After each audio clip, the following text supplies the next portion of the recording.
Welcome, everyone. Please, thank you so much for coming out. For those in person, and we also have several registered via Zoom who are joining us tonight as well. I can't thank you enough for participating and joining us for this valuable second session of HealthyU. HealthyU is developed, it's a series of conversations, and each session, once per month, each session for the next 5 months will be held here at the community center, also in person and via Zoom, is going to talk about some very sensitive topics. Tonight, one of those topics is anxiety. And for those of you who don't know, I am Patty Roberts. I'm Deputy Director with the City of Port St. Lucie Parks and Recreation Department. This is my home, this is where I work. I am honored to be before you with tonight's second session of HealthyU. HealthyU is a program very near and dear to my heart. The topics that we will be discussing in this series of conversations are ones that are very real and sensitive in nature. We tackle anxiety, domestic violence, trauma-informed care, suicide prevention, and substance use disorder. Now, these are some tough conversations to have. I think we all agree with that. But if they're never talked about, the issues remain lurking and diseases remain untreated. A couple of housekeeping items, if I may, at this point, for those people in person. Restrooms are available. They're right out these doors to the left. So please feel free for that. There's water and coffee service and a couple of treats too to please help yourself. For those people who are at home, and I'll talk to the in-person people in a minute, but for those people at home joining via Zoom, there will be an opportunity for questions and answers, conversations either between myself or Dr. Marshall, our esteemed guest speaker tonight. However, we'll do those at the end of the evening's presentation. So if you have a question, please put it in, if you're at home, in the Q&A portion of the Zoom meeting. And don't think we're ignoring you. We'll get to you at the very end. Also, for those people who are joining us in person, at the end, you'll have an opportunity to either ask myself or Dr. Marshall a question, and we'll get that answered for you as well. But that'll be at the end of the presentation. So I have a very personal, very real personal interest in exploring many of the topics that we'll be discussing during HealthyU. Just 844 days ago today, and yes, I do count in days, my son, Danny Roberts, died from a heroin overdose that was laced with fentanyl. Danny died right here in Port St. Lucie. He was 22 years old, he was a baby, and he had fought for 8 years with his battle with addiction. We as his parents were right there with him throughout his entire struggle. We fought for him, we fought against him, and we fought with him, but the outcome remains the same. Danny is dead from this horrible disease, and I miss him with every breath I take. But looking back on Danny's struggles as he sought treatment at more than 14 rehabs and recoveries, I said he fought, he was diagnosed with depression, anxiety, and bipolar disorder. Once, when Danny was in remission, that's my term, meaning that he had been sober for more than 2 years among the 8 that he battled, I had a great conversation, he and I, when I opened the dialogue with, what do you think came first? The mental health issues or your addiction?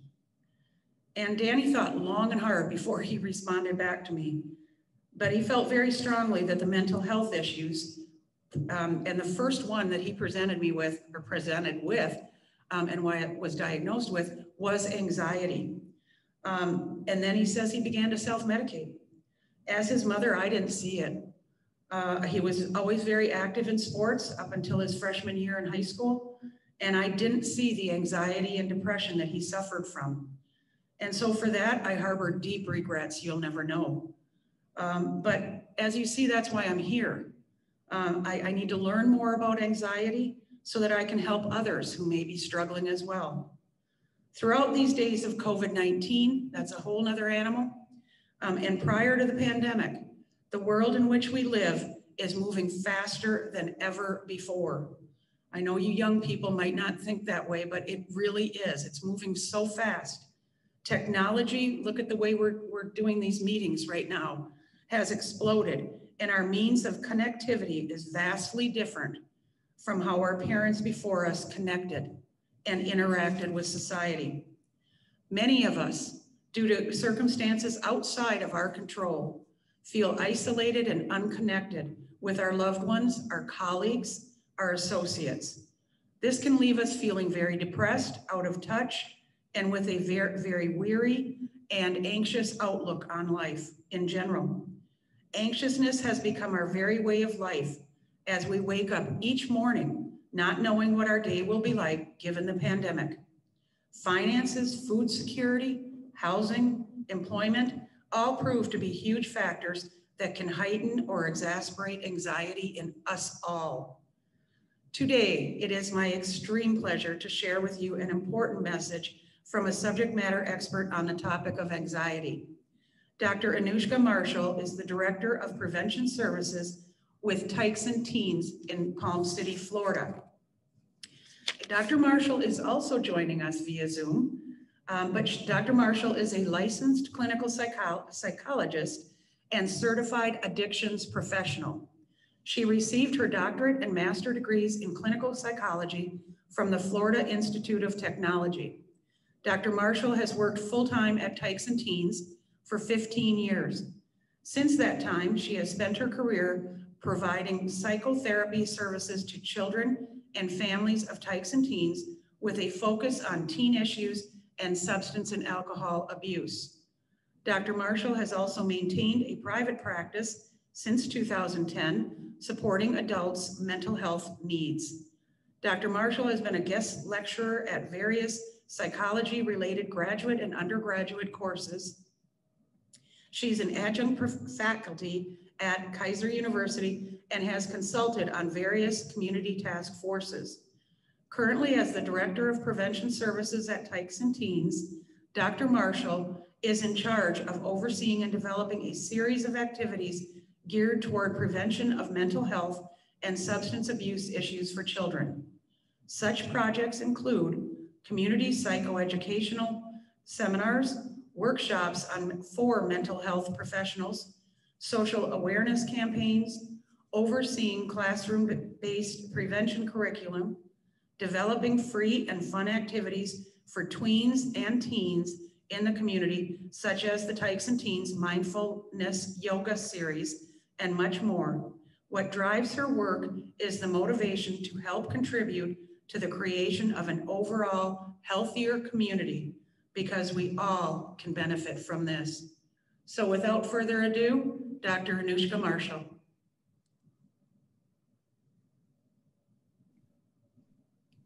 Thank you so much, Patty, for that wonderful introduction, and welcome everyone. I'm going to now share my screen so you can view my presentation. Okay.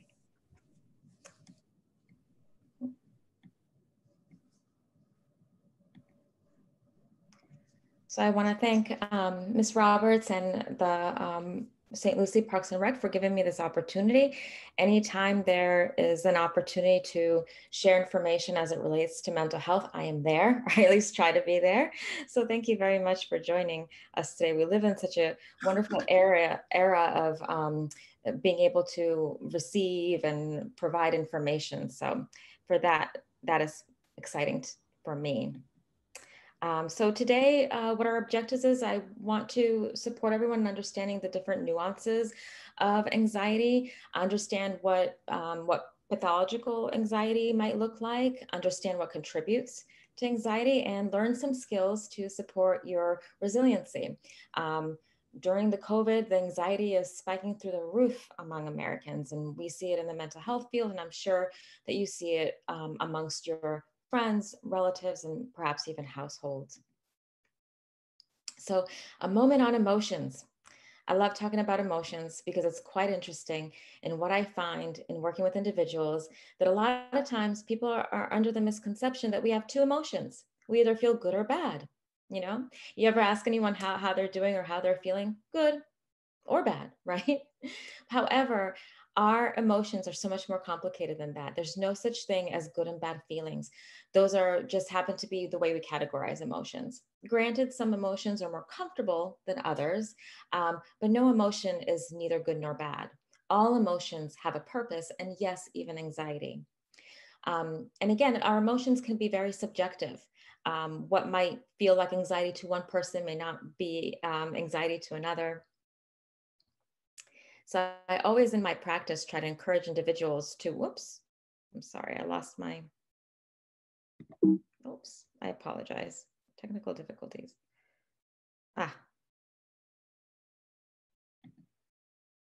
So again, in my work, I was trying to encourage people to increase their vocabulary as it relates to emotions. And there is a very good reason I try and support them in doing that.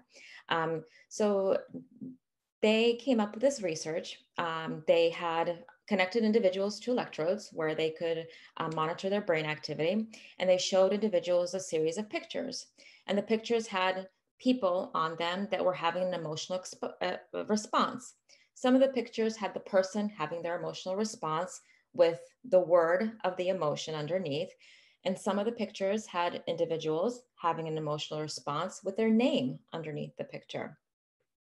What they found was that the brain lit up in different portions depending upon whether the emotion was paired with the name of the emotion versus the individual just being paired with the name of the person. What they found was that when there is no pairing between the seen emotion and the word for the emotion, that there's most activity in the amygdala, and that's our very emotional part of the brain. What they found also too, when they had the emotion paired with the picture of the emotion, that the information was being processed in the frontal part of the brain. So what they concluded throughout this research is that naming the emotion is very beneficial for us. It brings us to the forefront of our brain. And the forefront of our brain is where we problem solve. It's all our higher order thinking. It's where we can, think more rationally and more clearly. So anyway, and I know maybe perhaps out there, you've heard the term, we got to name it to tame it. That is very true, which is why I always encourage individuals to have their vocabulary of their emotions. Stop saying that you either feel good or bad. Name it, because there is a lot of benefit to being able to do that. So again, more on name it to tame it. So I want to, and again, I'm not going to ask you how you're feeling today, but as you can see, here are just a couple examples of emotions. Take a minute and check in with your own hearts and take inventory. How are you truly feeling in this moment? How often do we do that? How often do we give ourselves the ability to do that? So I want you to just take a beat and do that for us, or for me now, and for yourselves, of course.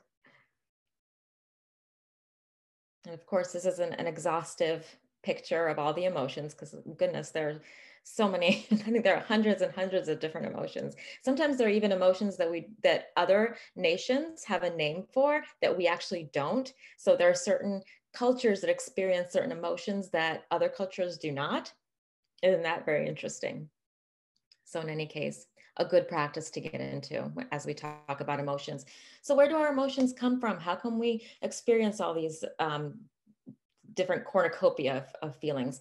Well, in the model that right now is very popular in psychology and has been since I have been in doing my graduate work, is called the cognitive behavioral approach. And in the cognitive behavioral world, we see that our thoughts are related to our emotions, which are then related to the actions that we take. So what we think impacts what we feel, which impacts what we do. And again, it's not just a one way. It can also go the other way. And I can talk about that a little bit later. So how does that work? So something happens outside of us. A situation happens outside of us. So here's an example. You're criticized at work. You might think, oh, I'm not good enough.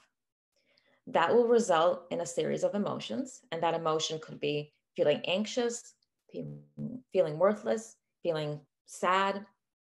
And again, sometimes our emotions or our behaviors become congruent to our emotions. So we might avoid eye contact with others. And it can actually even impact us physically, where we might not, physically feel well or lose our appetite. So that's one example. Another thing to consider too is, let's say someone's criticized at work. And instead of "I'm not good enough," you might think, "How could I improve? Is this an opportunity for learning?" So with having that thought, your emotions start being a little bit different. Your emotions might be that you feel inquisitive. Maybe you feel empowered, like, "Oh, here's an opportunity." Maybe you're feeling optimistic. And if your behavior becomes congruent to your emotions, maybe you seek out some consult with colleagues or with your employer. And again, that also might result in different physical reactions. But generally speaking, that's how it all interplays. So when we think about, because our thoughts are so much connected to how we are feeling, that to some degree, we have what I like to call stinking thinking. And that's different patterns of thinking that actually we all have to some degree, because we're not perfect. Certain things might trigger certain patterns of negative thinking within us, depending upon what our history is. And usually it involves a thought or belief that isn't really realistic, but we kind of hang on to. It could be a harsh way of looking at yourself, the world, other people. And it becomes problematic because, remember, I said most of us have it to some degree. We're not perfect. We're not always going to be finding that silver lining, right? It becomes problematic when it becomes a pattern in our brain, which oftentimes results in, or could result in, feelings of general anxiety or feelings of sadness, etc. Here are some examples of what I'm talking about when it comes to this stinking thinking. So I'm just going to pull out a couple and not necessarily go into all of these. So overgeneralization. You view a negative event as a never-ending pattern. So, like, for example, let's say you lose your bank card. "Oh, I just have bad luck." That might be an overgeneralization. Well, do you just have bad luck, or do sometimes these things just happen to us, right? Another example is a mental filter. So the way we might do a mental filter is, let's say 10 great things happen in our day, and that one cruddy thing happens. And at the end of the day, it was a bad day. Well, again, that's not really realistic. And it's kind of distorted because you're discounting all these positives that have happened. Why is it a bad day? Because of this one thing. So again, these are some examples of some patterns that we are all guilty of. But sometimes you find that this is a pattern that's consistent in individuals that are, anxious or sometimes depressed. So since we're talking about anxiety today, think about some of these patterns that might relate to anxiety. I find in my world that a lot of anxious people have this all or nothing box that they put life into. Things are either good or bad, right? So if things are either good or bad, you're going to be anxious about things because they're going to fall into one box or another. Another thing that might be common pattern in individuals with anxiety is magnification, or here we have magnification or minimizing. So magnification is taking one thing and then looking at it as, that it's something awful. So like, for example, let's say you are still in school, taking a college course or whatnot, and you get a C, or let's say you get an F, and then you might magnify it to "I'm a failure," right? Or I'm going to fail this class. So again, that can also be a common pattern in individuals with anxiety, or can be anxiety producing, of course. So just something to be aware of and consider, what are some things that you are guilty of with regards to these patterns? And again, this isn't even an exhaustive list, because there's actually quite other categories of this as well. So the other thing to be aware of, and why is it so important to be aware of our thoughts, because they can impact our feelings so much, or they are so directly related to our feelings, is that by nature, human beings have a negative bias. And this goes back to survival. You know, back in the day, before we were civilized, we weren't the fastest, we weren't the strongest, but we were bright. We were the smartest. So it behooved us back then to be able to scan the forest and check out to find what might be the danger, so we can do what we needed to do to stay safe. However, that has not left us. So our brain was honed in on what's negative here. I got to find the negative. What's in this forest that isn't supposed to be here that could hurt me? So that never left us, even though our thinking has developed to such a degree, that primitive part of us has never left us. And I know psychologists sometimes call it that our brain is like Velcro to the negative and Teflon to the positive.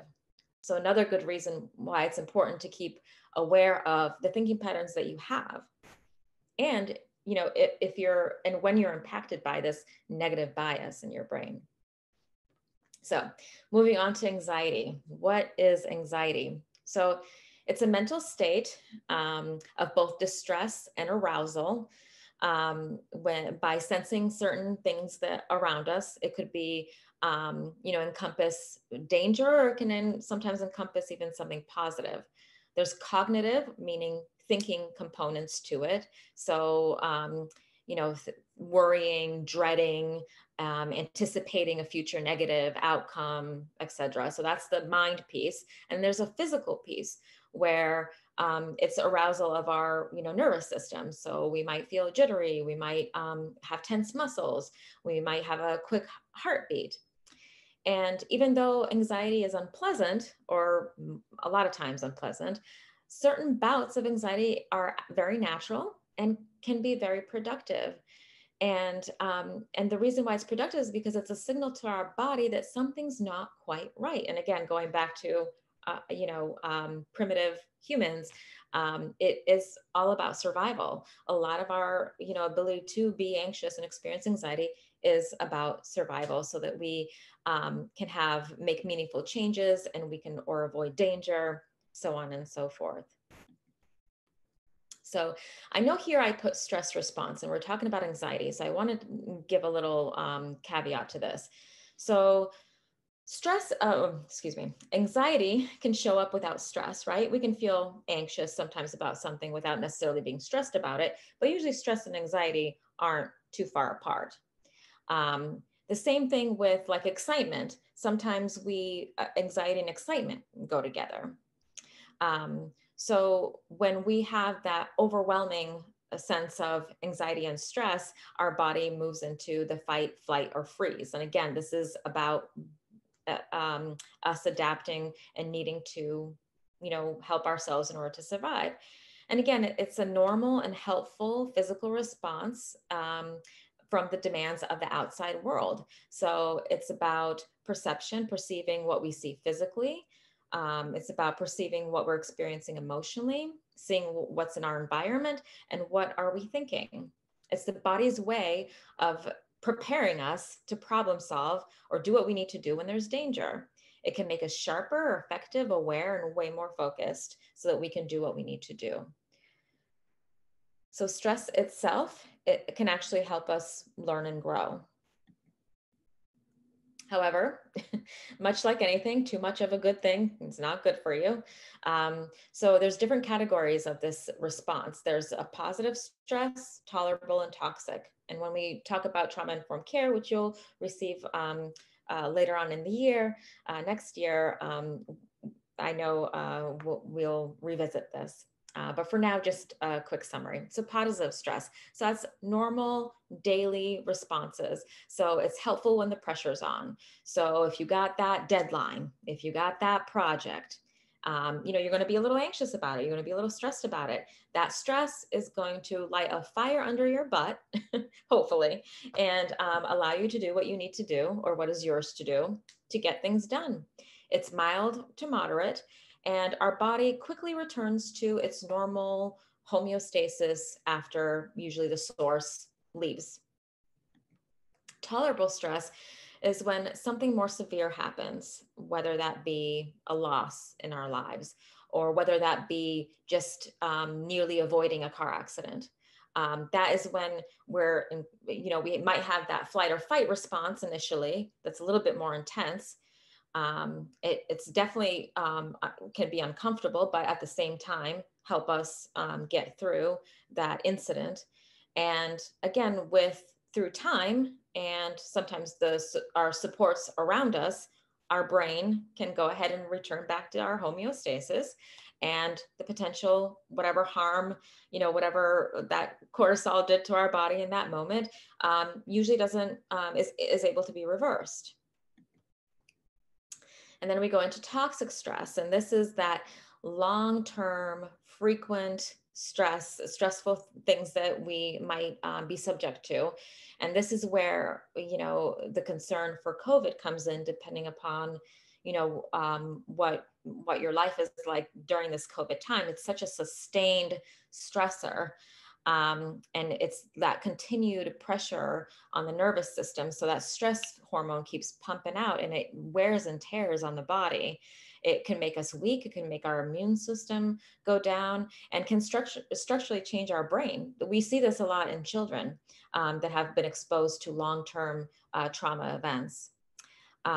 It can lead to the sense of false stress. And what that means is when there isn't any danger around us, but we still feel keyed up, and you see that in individuals with post-traumatic stress, where there might be, someone might raise their voice to them, and instead of, responding in a way that makes sense, they're responding in a way as though it's extremely dangerous, because that has been their past. They have had this sustained experience of a traumatic event. The thing about stress and anxiety is that there's actually the sweet spot where at a certain degree, it works us, it is actually really good for us, because it, again, can make us sharp, make us do what is ours to do, and then move on. And then we go back to our homeostasis and all is well. We might actually even, because we've been so sharp, we might be able to have learned more in that experience. But when we have too little stress, we might not be very motivated. But then when our stress levels become too high and anxiety becomes too high, we can freeze, right? Or we can avoid, or we can, fight and lash out with others. So anxiety is useful, but there's a very sweet spot to that usefulness of anxiety. So how do we know when it's, I'm feeling anxious today versus I might have an anxiety disorder? And here are some indicators to that. So most often, if you're finding that this is a pattern, that most days than not, you're experiencing this stress or anxiety, and it's for a particular duration. So let's say longer than 2 weeks. Your experience is difficult to control by yourself. So your natural coping mechanisms, the stuff that gets you through, is just exhausted. And it interferes with your regular daily life pieces. So that might impact your ability to perform during a presentation and not be able to get through a presentation. It might keep you from getting somewhere important to your job. It might be keeping you from enjoying time with friends or family. So again, if it seemed to be impacting the things that you normally would enjoy, are capable of, are able to regularly do. And then of course it comes with additional pieces where anxiety disorders are oftentimes coupled with sleep difficulties, appetite issues, concentration difficulties, anger, irritability, panic symptoms, muscle tension, and avoidance. And again, this is an exhaustive list, but these are, again, just some things that are oftentimes coupled with anxiety disorders. And based from our DSM-5, which is our diagnostic and statistical manual that we in the mental health field use, as our Bible, so to speak, of how we diagnose individuals. These are actually all the anxiety disorders that are currently in existence.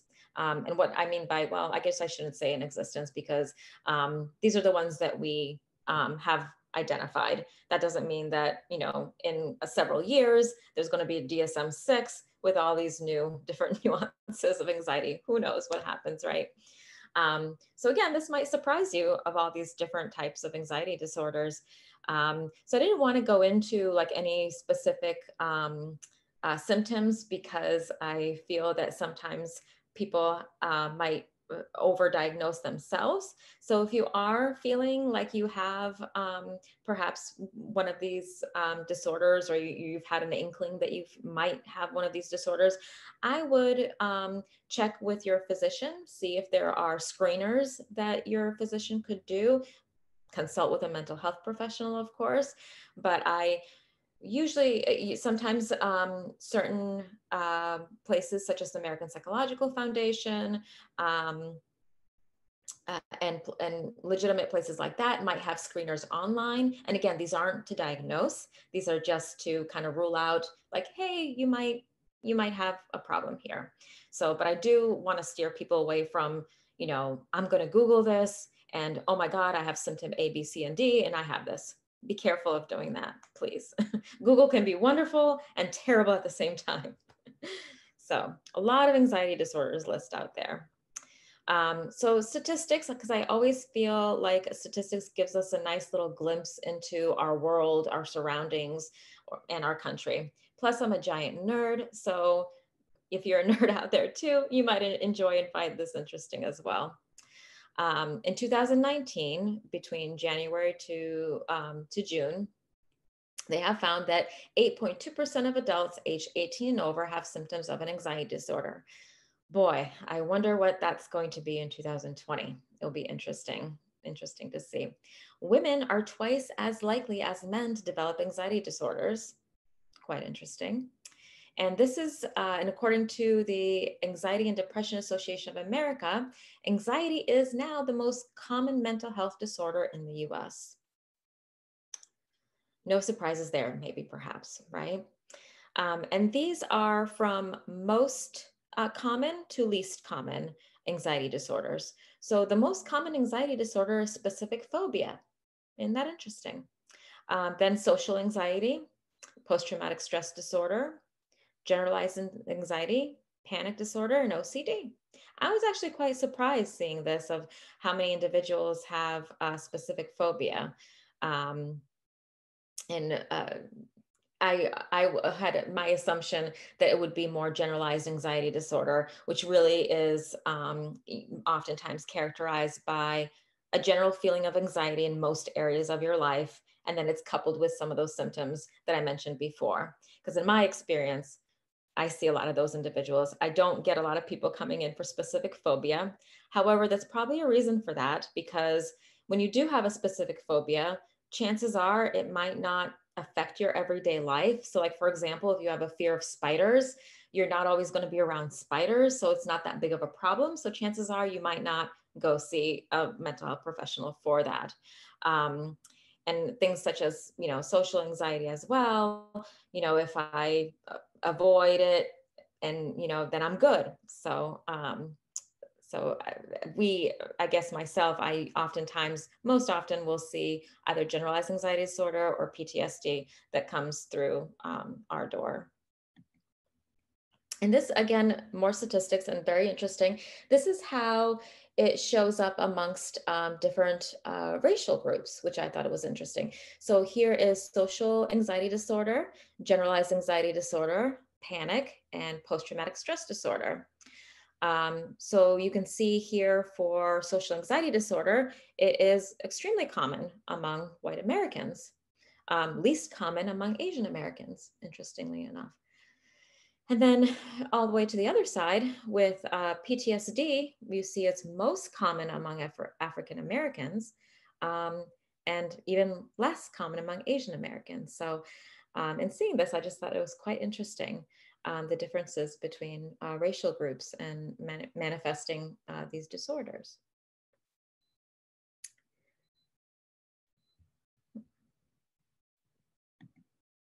Okay.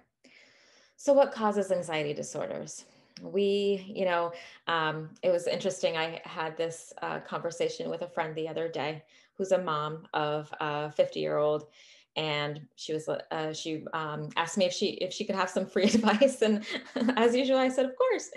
And so she was telling me her daughter, who she adopted at age 8 months, was talking to her and has um, pretty significant anxiety, and said that her daughter was saying that, she read somewhere that, anxiety can come from some traumatic events in your childhood. And what do you think was traumatic in my childhood? And the woman had asked me, so is it my fault? Did I do something? Is it my fault that she's anxious? And I kind of just smiled, because it's so much more complicated than that. Any type of mental health disorder, usually you find contributing factors in these 3 areas. Sometimes you find them, a bigger contribution in one area than another. So like, for example, I've seen individuals that biologically and genetically, they came from a long line of anxious people and henceforth they will now be anxious as well. They might have, they might be generally a positive individual. They might have grown up in a very loving, caring household, but they're just super duper anxious. And again, a lot of that can be because of biology. Not to say that their psychology and their surroundings don't impact the anxiety, but again, sometimes one might impact the other more so. Another example is when we see an adjustment disorder with anxiety. So a lot of times that is the result of something stressful happening in someone's life. That might be going through, let's say, a difficult divorce. So, they weren't anxious ever in their lives, but this event happened and now they're starting to come up with all these anxiety symptoms. So again, while all these things play a role, the biggest role was the event. So again, we're not simple creatures. We are very complex, and the things that occur to us, or the reasons why things occur with us, is complex as well. And here's an example of the complexities with anxiety. If you've ever heard about this study, and forgive my field for having done terrible experiments back in the day, but this is an example of how anxiety can be established or developed. So Dr. Skinner had little baby Albert, and he had a theory that anxiety can be developed and produced. So what he did with little Albert is that he gave him a fluffy little mouse, and little Albert, as babies do, is like, oh, and was touching the little baby mouse and cuddling the little baby mouse. But as soon as, after a while, what they did when Albert went for the mouse, they made a really loud noise behind the baby that startled the child. And again, my apologies for my profession and the terrible things that we used to do. But, and he kept doing that until eventually what happened is little Albert was terrified of the mouse without even hearing the sound. And that generalized to being terrified of a bunny, being terrified of an individual with a white beard. So this anxiety that started because of this incident was now generalized all over the place. So again, just kind of an example of the things that contribute and how environment can contribute to this issue. And so again, he essentially produced this phobia within this baby. No one ever knows what happened to little Albert. I hope he grew up to be an adjusted person, but that's doubtful. But anyway, interesting study nonetheless. And we've learned a lot from that in our field. So here's where you come in. Here's where self-care and resiliency comes in. So self-care and resiliency are pretty much interchangeable, because the more you take care of yourself in a healthy way, the more resilient you are for other things that occur in your life. So kind of like this, that's why I really love this picture. So his little mouse is using a trap, which is usually a stressor, right? Something that hurts that little mouse, but he's using that little mouse to build his, or using that little trap to build his little mouse muscles, so that next time he's, comes across a trap, he's going to be ready. And that's kind of how coping skills work. And again, equates to resiliency. So I like to keep things simple. When I talk about resiliency building and coping skills, I talk about 3 different categories: doing things for a mind, body, and spirit. We could probably divide them even further, maybe work, maybe social, maybe family. Again, I like to keep things simple. So that's why I kind of like to piece it into these categories, because really, if you really think about it, you can fit most things that we do for ourselves in these categories. So beginning with the body, great coping skill and resiliency building really starts with the body, which is why I always address this first. Anytime we build a house, we need a foundation. Body is so important. When someone that I am working with talks about, has a shift, maybe moves backwards in their treatment, I always start there. How are you eating? How are you sleeping? How are you moving? And because that is the basis of so many things. So with nutrition is so important. And sometimes when we're stressed, that's the last thing to go, right? And it ends up being such a self-defeating pattern. Now that doesn't mean that, having that comfort food, naughty, you're so bad. No, but again, we're talking about patterns here.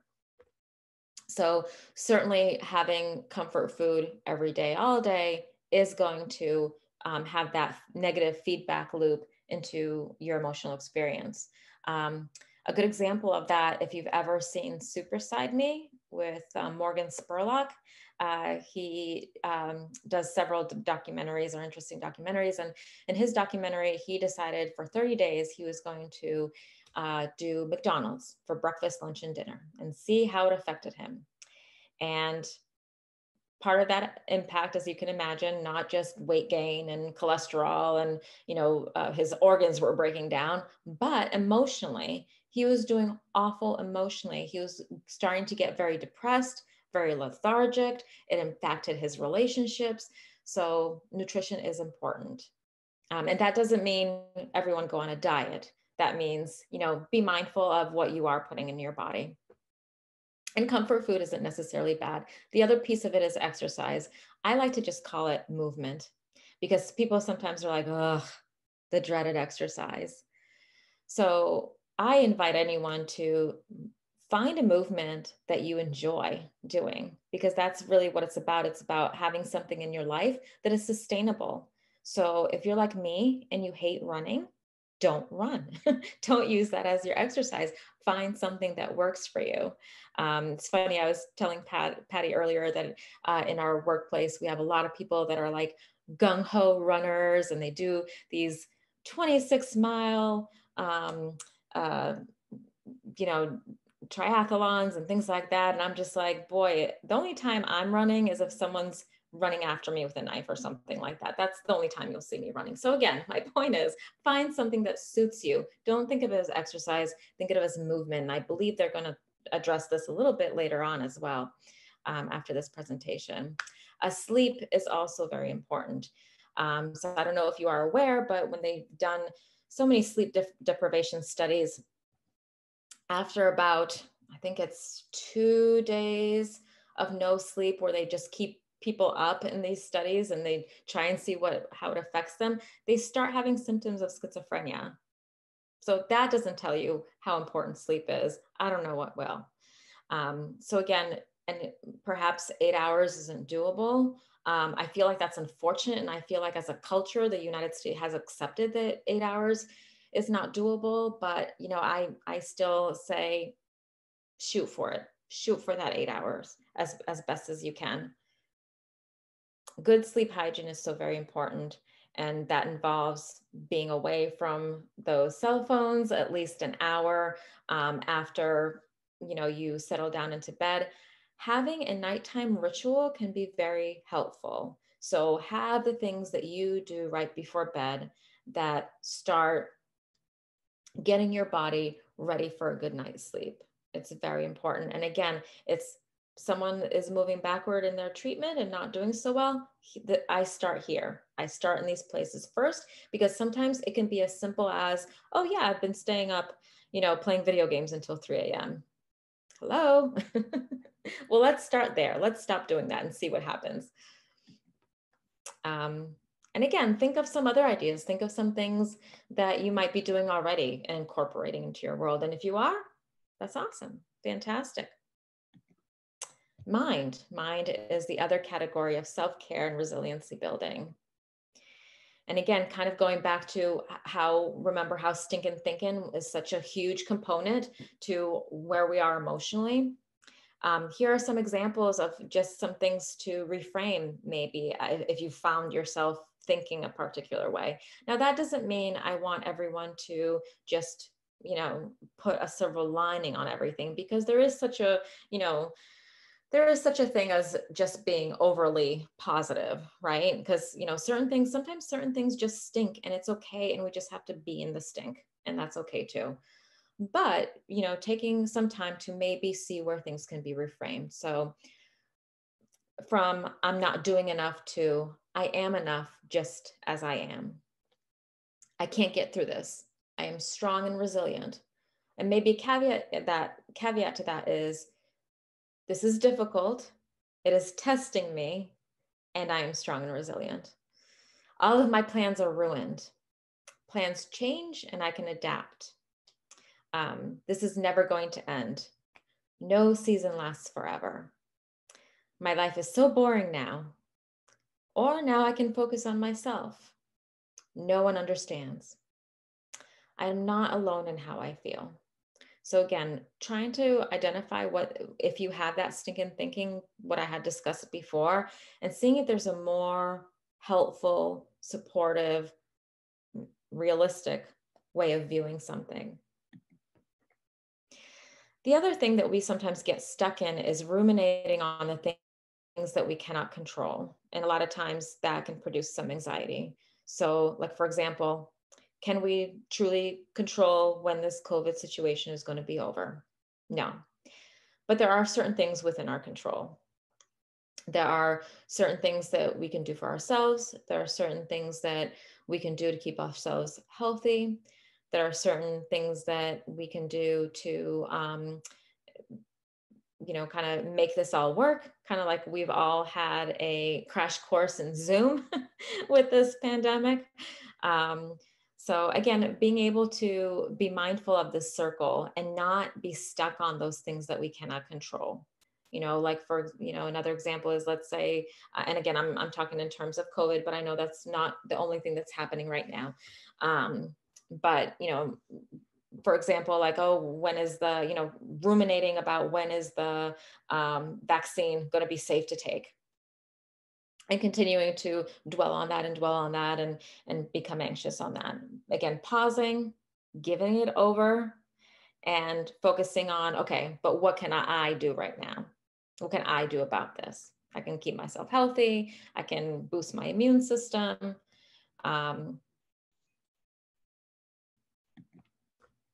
Another good thing is I always, I'm a huge proponent about feeding your brain with good stuff. Some people love the self-help books. Some people, that's not their thing, and it's okay if it's not your thing.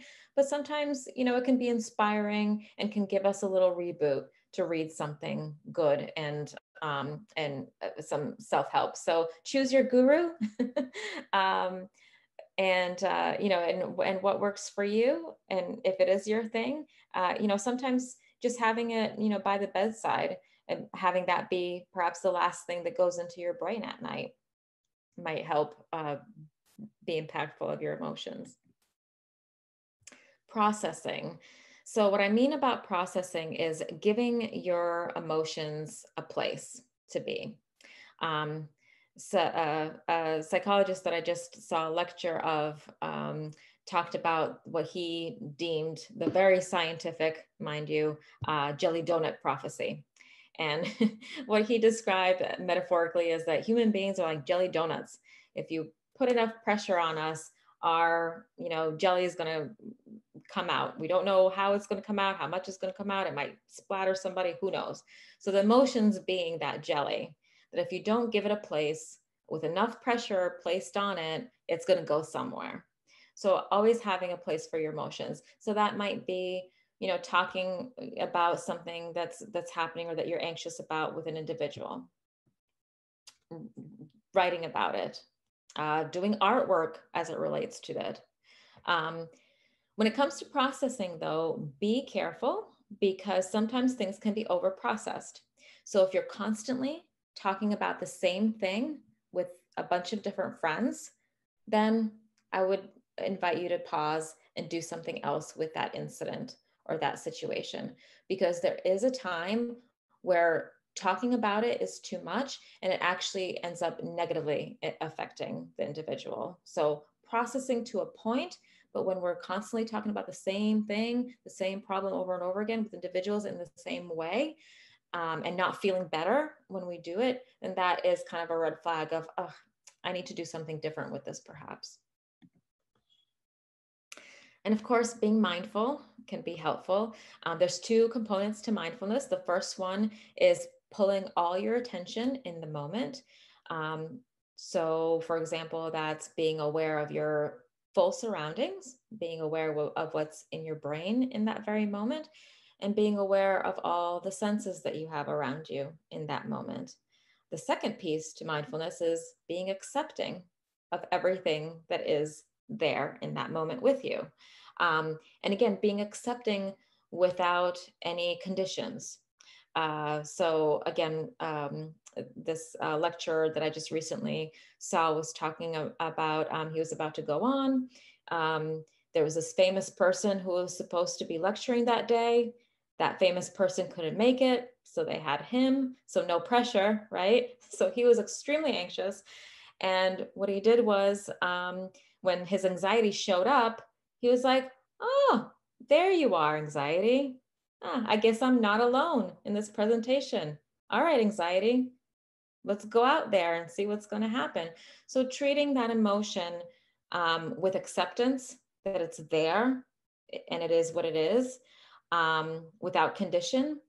And usually the byproduct of that, of being just in the acceptance of it and surrendering, what I like to call is surrendering to the emotion and letting it just be and sitting with it. The byproduct of that usually is being in a better space later on. Here are two helpful exercises that I have found to be in individuals that sometimes are experiencing a heightened level of anxiety, sometimes even panic. I've had individuals in my office that have had panic attacks. I've had individuals in my office that have had significant flashbacks from trauma events. And grounding can be a very effective activity. So with grounding, you're using your 5 senses. And what you're doing is you're kind of stepping outside of your body for a minute and really taking hold of what's around you. So let's, starting with your eyesight. So what you might do in a grounding activity, starting with your eyesight, is you're going to look around you and you're going to take inventory of everything you see around you. So for example, I have the window in front of me. I see the white blinds. I have a light in front of me. It is metallic and gray. You get the picture. And just kind of finding, and here in this example, it's 5 things. It doesn't necessarily have to be 5 things. You can do more. And then going to touch. So again, that could be just touching putting your hand on something and feeling it. So my hand is on the desk. It feels lukewarm. It's not extremely smooth. It has some ridges. And then going to something different, like a piece of your clothing. This feels soft. Reminds me of my coat in kindergarten, and so on and so forth. You get the picture. And then you go to your hearing. What are things that you hear in this moment? I hear kids playing outside. I hear a gentle hum of the computer. You get the idea. Smell and taste and so forth. What I found is that this helps you not focus on the body sensations that happen during panic because it's so uncomfortable. Your heart is pounding. You might be sweating. You might be feeling like you're going crazy. So doing this sensation activity helps take you outside of that and focus on something different, and can be very impactful. The other piece here we have is breathing. So relaxed breathing. And I love breathing, not just because it keeps me alive, but because it is a door to our autonomic nervous system. Our autonomic nervous system are the things within our bodies that we have no control over, such as blood pressure. I can't right now compel my body to lower its blood pressure. I can't compel my body to slow my heartbeat. I can't compel my body to release less cortisol. But what I can do is I can relax my breathing. One example, and this is an example that I really like, but there's plenty others. So one example to relax or slow your breathing is a 4-corner breath. So that means you inhale, pause. Again, not holding, but just pausing, because there's a gentle moment between an inhalation and exhalation that sometimes we don't pay attention to. So inhale, pause, exhale, pause, and so on and so forth. So that's the 4-corner breathing. And the other example is a counted breath. So it might be a breath in for a count of 3, a hold for a count of 2, and an exhale for a count of 5. So really what I invite people to do is, there's not one size fits all with relaxed breathing. What works for some people, other people may not like. So find your mojo, find what works for you. There's a ton of YouTube videos that describe different patterns of relaxed breathing. But again, it can be very effective because it's that door into that autonomic nervous system of things that we don't have control over. So what eventually happens if we relax our breathing, that affects our heartbeat and affects everything else going on. The other thing that I like, that I want to let you know that actually is not on the slide, is and you might think this sounds a little nutty, but bear with me, that actually does work for many people, is scheduling your worry. You know, sometimes we work so hard to not experience an emotion that it's like a fight all day. It's like a fight, like, oh, you know, I got to stop worrying about this. I got to stop worrying about this. And sometimes when we do that, when we just try and, you know, distract ourselves or do something else, or think positively and fight the emotion, sometimes it comes back with a vengeance. So what can work for people is, as you know, throughout your day, as stressors pop up or your worries pop up, saying to yourself, nope, I'm going to worry about that later. I'm going to worry about that between 5 and 5:30. That's going to be when I schedule my worry. I'm not going to worry before that, and I'm not going to worry after that. And that actually does work for a lot of people because it gives the emotion a space. It doesn't, you know, kind of, it doesn't, that jelly donut effect doesn't happen because you are giving the emotion a space. And it's a little bit easier and almost kind of sometimes a comfort of, okay, well, I can worry about that, but I can worry about it at this time. And what I found when people do that they worry they, you know, do the worry thing for a couple of days, but then they find that they don't need it anymore, that their worry is actually less. So scheduling your worry can be an impactful exercise to do. I know it sounds silly, but again, it can work. So again, I talked about mindfulness. If you're not sure where to start with your mindfulness practice, I would say get an app. These are some examples of apps that I've seen some research on, and it's promising that nowadays anyone, actually I should say, can create an app. That doesn't mean that they've consulted with anybody. That doesn't mean that they've researched anything. That just means that they had an idea and they came up with a mindfulness app. So here are some that, you know, I don't necessarily would say, these are going to work, but again, I would start with these more so than trying just to do a search and, picking whatever pops up. And of course, at the end, working with your mind is talking to a professional when you feel that you are at that place to do that.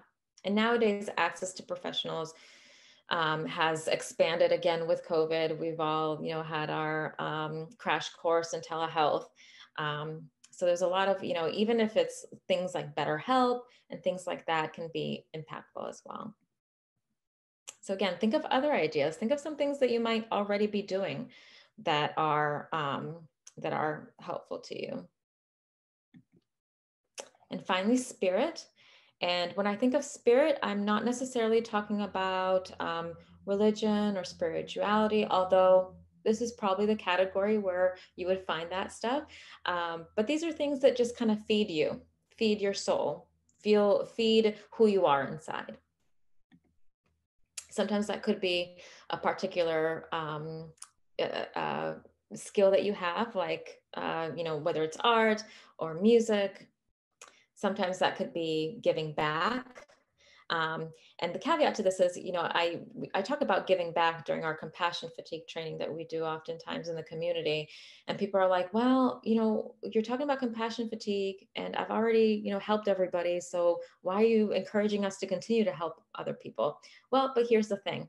When you do something like volunteer for a beach cleanup, right?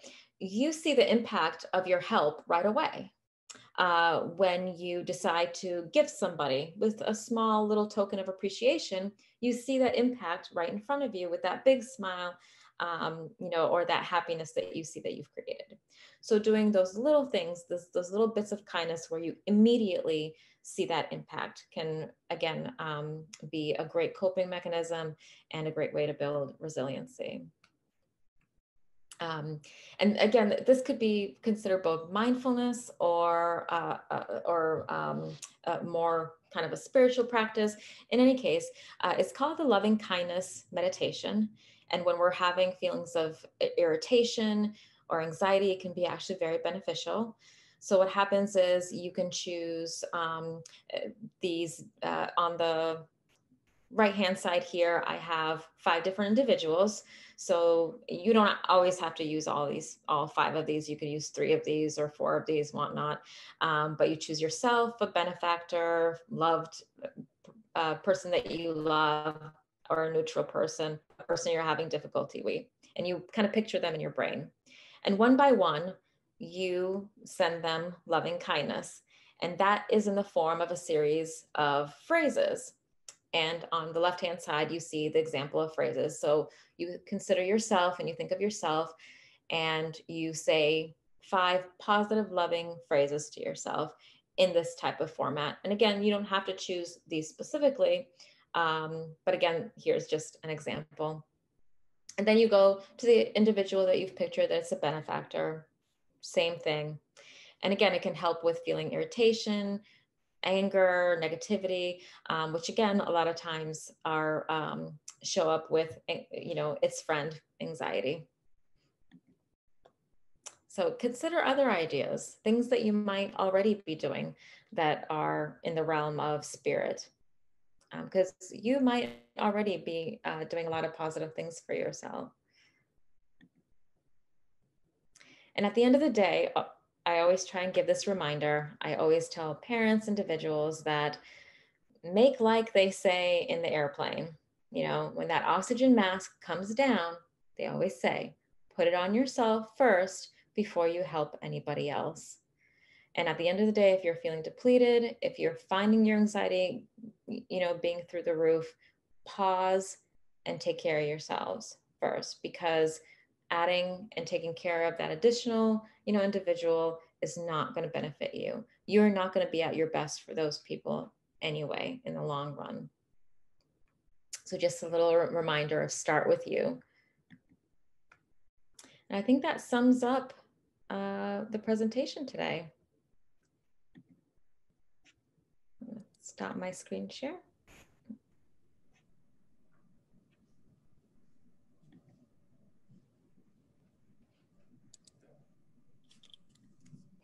Are there any questions in the audience? Let's start with there. Any questions for Dr. Marshall before we move on with the remainder of the presentation? Seeing none, how about on Q&A? No questions here. All right, well, Dr. Marshall, I think that means that you more than covered the topic. I love those exercises, by the way. Great. The breathing and the other one that you gave, I think those are really helpful. So Dr. Marshall certainly gave us things to think about. But now probably another 5-10 minutes of this that will round out. But I do want to make a point, because I get this question often. Why is Parks and Rec involved in presenting HealthyU? Why is Parks and Rec involved in mental health issues? And we know traditional Parks and Rec agencies provide parks and programs for residents to enjoy their leisure opportunities, but why P&R and mental health topics? For me, the reason is very, very simple, because it's our commitment to serving our community in whatever capacity in order to advance and foster healthy lifestyles for everyone in our community. One of the things I do want to, for the people who have joined us, I have given you hard copies because one of the reasons why Parks and Rec is involved in mental health is because, am I on it yet, Avi? Yeah, here we are. I gave the people in-house a copy of, okay then. So, go back. Bear with me. There you go. Okay, so one of the reasons Parks and Rec and mental health is because Parks and Rec is a great connector. We offer an awful lot of either free or very minimally charged rec and programs. And what you can do is go to our city's website.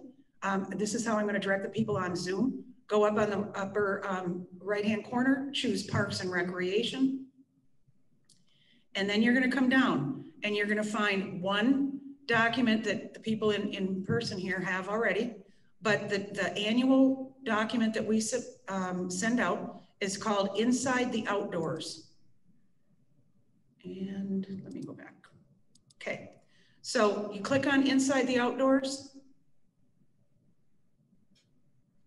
and you will see a story about what Parks and Rec is about, but primarily you're gonna go to the end of it, and the last 3 pages are an A through Z activities guide. So that will tell you at each of our facilities, the community center, the Mid-Florida Credit Union at Event Center, and Minsky Gym, and at the Saints Golf Course, and then our recognized users. So these are all connecting type services that anyone having, a feeling of depression, anxiety, just look at what we're offering. I'm not selling anything. All I'm here to tell you is that there are services and programs available to you. Because everything we do here, whether it's a special event, a fitness program, athletics, a golf lesson, or youth programming, is done with the mission to get our residents connected in whatever form they feel comfortable with, so that our community is unified and given the necessary tools to thrive, whether it's through a global pandemic, such as COVID-19 or otherwise. Now I'd like to just take a moment. We have a very, now I need to unshare my screen. Figure this out. Thank you.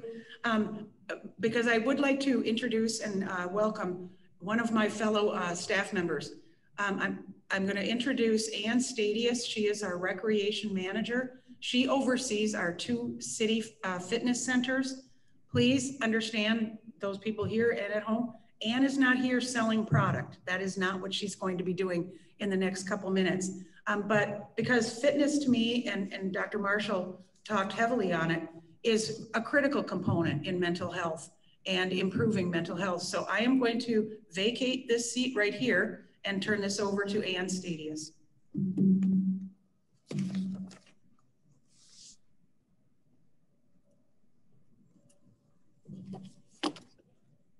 Thank you, Patty.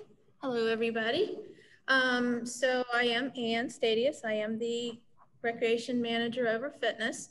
And actually what I wanted to talk to you about tonight, Dr. Marshall spoke about. I'm so happy that she spoke so much about it. Exercise and fitness and self-care, taking care of yourself, doing things for yourself. It could be working out in a fitness center or taking a walk in a park. Or it could be, you know, she touched on a lot of breathing exercises and sleep and good nutrition. And we probably all know that those are things that we need to do, but life gets ahead of us sometimes and we take care of others really well and don't take care of ourselves so well sometimes. And just like Dr. Marshall, when someone comes to me and they want to get healthy and they want to get stronger or they want to get happier or whatever their reason for coming into the fitness center is, and you know, it's like, well, we can do those things. Are you sleeping well? Are you feeding your body well? Well, I work out and then I don't eat and then I have lunch, or maybe I don't eat till dinner. And would you start a road trip in your car without getting gas? Let's put some fuel in our bodies. Let's get some sleep in our, you know, for our bodies, and let's do something good for our bodies. Breathing, like she said, you have to breathe to live, but there's more to it than that. We use such a small portion of our lung capacity, but if we would take a nice deep breath and really fill it up, you're nourishing your brain, but if you really take a nice deep breath and fill it up, you'll straighten up, your posture will straighten up. You might hear some crack, crack, crack, because you're sort of, you know, making things move that don't really move when you stay down like this. So breathing and I love when she said, you don't need to look at your phone, and you don't really need to look at TV, and you don't need to do all these things before you go to bed, because you need to prepare yourself to go to bed and go to sleep. So I was trying to think of, well, what would be a good practical example to give? So when my children were little, they didn't have cell phones yet, but when they were small, and it'll be time for getting ready for them to go to bed, my daughter always had a hard time going to sleep. Well, I said, oh, you can have a little tiny reading light, and you can read if you would like. And then I realized that's not working. So she always liked music. So I said, well, we will play music. You can have music when you go to sleep. Well, she would sing the songs. So then I realized, so she can have music with no words. When I gave her music with no words, she would hum. Sometimes I would see her in the bed doing this, but think about what that is. Somewhere in Dr. Marshall's presentation, she talked about a sort of a meditation type. I believe she said it was a meditation. It's very similar. She was calming herself, humming and breathing regularly. Breathing in itself is a meditation. Meditation is scary, but it shouldn't be, because breathing in and of itself is a meditation. Breathing in and breathing out. Count those breaths. That's your meditation. And that's relaxing and that's calming. And those are things that you can do for yourself. And you know, what we try to do in our fitness centers are give people those tools to take with them out of here so that they can take care of themselves. And, you know, as a personal point, I had we'll just say difficult employee. I had a difficult employee a few years ago. And when I knew I had to deal with that employee that day, I would get sort of anxious and maybe a little agitated. And this person could be quite difficult to deal with and very demanding. And I began to dread the days that I would encounter this person. And having been a practitioner of yoga for quite a few years, I thought there has to be another way around this. So this is a coincidence, honestly, but these beads that I have on my wrist right here, they're nothing fancy. They're just colorful beads. I know when I would see this person coming, I would take a couple of nice deep breaths and I would touch my beads, because I had practiced breathing and telling myself, just breathe. It's fine. Just breathe. It's fine. And I taught myself that I would be calmer, deal with the difficult person, and then we'd all go about our way happy with usually out confrontation or minimal confrontation. It was just a touch point. It was just a reminder. It was the way I found for me to do the thing that would help me. So the reason I tell you that is there's tons of things you can do for yourself. Make a little plan, get yourself a little routine. Who cares if anybody else likes it? If it works for you, it's fantastic. You know, check your messages at night, then put your phone away in a drawer so you can't see it light up if you get a push alert or some friend in another country texts you because it's the middle of the day there, you know, whatever the case may be. Maybe turn off the TV and look at a magazine or a book for a few minutes and then put that aside and take time to just lay still and listen to your breath and listen to, you know, just let your body relax, because sleep and nutrition and exercise, moving that body, I like how she called it movement, because some people recoil at the word exercise. The body's meant to move, we need to move it. So if you just give yourself permission to do whatever it is that works for you, it will work for you. Exercise can be as easy as taking a walk around the block or doing push-ups on your counter at home while your pasta pot water is getting ready to boil. I mean, it doesn't have to be fancy in a fitness center. You can go to our fitness centers, you can go to any of the large commercial fitness centers, you can go in your backyard. You can plant a plant. Gardening can be exercise, but if you like gardening, it's not bad, it's fun. I remember in a senior fitness class I taught one time, it was near the holidays and everybody was, oh, we're gonna do this and we gotta do that. And I was like, well, think of the exercise you're getting out of it. So we were pretending to do squats while we put the turkey in the oven and squats when we took the turkey out of the oven. And I was amused and amazed at the number of people that came back after the holiday to tell me that I did 5 squats when I put the turkey in and out the oven. And like they started making that part of their routine, and then they started enjoying it, and then they started feeling better. And so self-help and self-care and sleep, she's so right about sleep. We don't get enough of it. And we say it's okay, but it's not. So get more sleep, eat as nutritious food as you can, and it's okay. It'll be fine. We have lots of opportunities in Parks and Rec. We have parks, 48 parks. I have actually decided during COVID that I am trying to find and photograph as much of the wildlife in my community as I can, for no other reason than it's an activity I can do outside.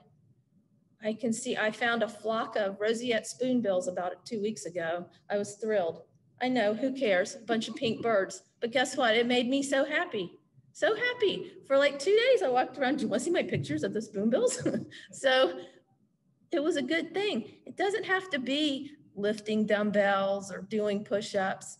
I got on my bike. I threw my camera in the bag, and I rode around my neighborhood looking for them for 3 or 4 more days till I found them again. I got exercise. I felt better. And when I found them, I felt accomplished. So it was such a good thing. Patty laughs at me because I get really sort of passionate about silly things. But you know what? In general, it's how you get through and cope. And it made me happy. So I thank you very much for listening. As Patty said before, Parks and Rec has a lot to offer. We want to connect you with the things that the city has to offer, the state has to offer, the country has to offer. The city itself has a lot to offer, whether it's fitness or parks or gaming or come play pool with the seniors that play pool. Just do something that works for you and it will work. I thank you guys so much for coming out.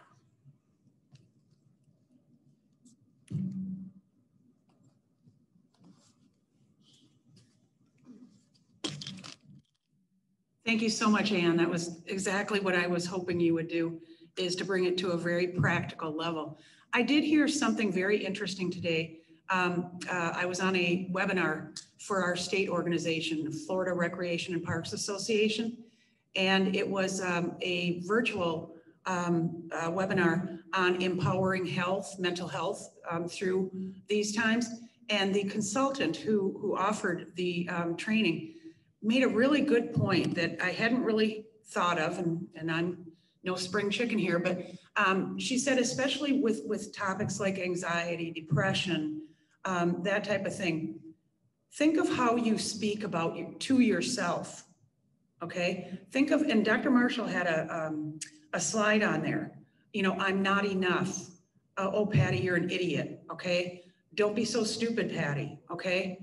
What this lady was saying is, would you, think about it, would you say that to your best friend, to your spouse, to your significant, in other words, why do we speak to ourselves and about ourselves in a manner that we would never speak to someone else whom we love? And it really opened my eyes, and it speaks to somewhat of what Anne was saying, is be kind to ourselves. Now is not the time to be overly critical. You know, there's too many factors beyond our control. So anyway, I just thought I'd share that with you. But in closing, okay, before, during, and after this global pandemic, your Parks and Recreation team has been and will be hard at work for you, and we appreciate the opportunity to present just a glimpse into what we have to offer our guests in order for them to thrive and prosper. We truly hope that you'll consider joining us again. Our next session of HealthyU, which is session number 3, where we'll discuss with another subject matter expert the topic of domestic violence. That session will be held here in this same room and via Zoom as well on Friday, January 8th, 2021, if you can believe it, from 6:30 to 8, same time. I hope to see you all there. As always, the PSL Parks and Rec Department is honored and privileged to have the daily opportunity to provide this community with parks, amenities, and programs which increase the quality of life in the city and enable its residents and ourselves to learn, grow, and serve every day. That's not our motto, that is who we are. So I want to thank you people who came in person. I want to thank those of you who joined via Zoom. I especially want to thank our subject matter expert and our esteemed presenter, Dr. Marshall. Thank you so much, Dr. Marshall, for sharing your expertise. I want to thank Ann Stadius for sharing her thoughts. And I truly hope that you walk away from this conversation with some tips, with some understanding into this topic of anxiety. Thank you all for coming.